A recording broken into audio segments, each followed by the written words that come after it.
আসাম রাজ্যের এক প্রত্যন্ত গ্রাম থেকে একজন অসহায় মানুষ তার স্ত্রী ও ৩টি ছোট সন্তানকে নিয়ে চিকিৎসার আশায় এসেছিলেন বেঙ্গালুরু শহরে। তার পায়ের গুরুতর সমস্যার কারণে ডাক্তারের পরামর্শে বেঙ্গালুরুতে চিকিৎসা করাতে হয় তাকে।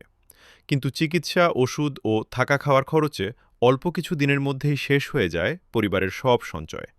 কোনো উপায় না পেয়ে এই পরিবারটি বেঙ্গালুরুর রাস্তায় ভিক্ষা করতে বাধ্য হয়। ৩টি ছোট শিশু, একজন অসুস্থ বাবা আর এক অসহায় মা, রাস্তাই হয়ে ওঠে তাদের জীবন। কিছুদিন যাওয়ার পর হঠাৎ করেই গুরুতর অসুস্থ হয়ে পড়েন তার স্ত্রী। যথাসময়ে চিকিৎসা না পাওয়ায় তিনি মৃত্যুবরণ করেন।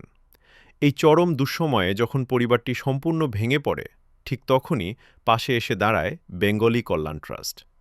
ট্রাস্টের সদস্যরা তার স্ত্রীর শেষকৃত্যের সমস্ত দায়িত্ব গ্রহণ করেন এবং মরদেহটি যথাযথ সম্মান ও ধর্মীয় নিয়ম মেনে আসামে তার নিজ গ্রামে পাঠানোর সম্পূর্ণ ব্যবস্থা করেন।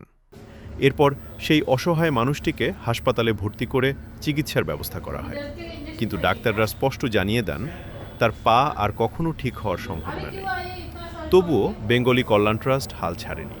৩টি ছোট সন্তানের ভবিষ্যতের কথা ভেবে ট্রাস্ট সিদ্ধান্ত নেয় এই মানুষটিকে স্বাবলম্বী করে তুলতে হবে।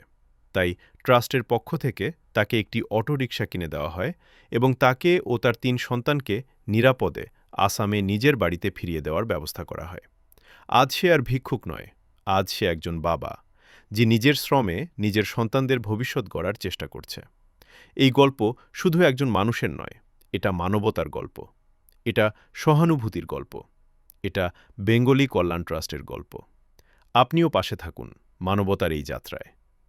এই বাংলতার এই যাত্রায় অংশ নিন।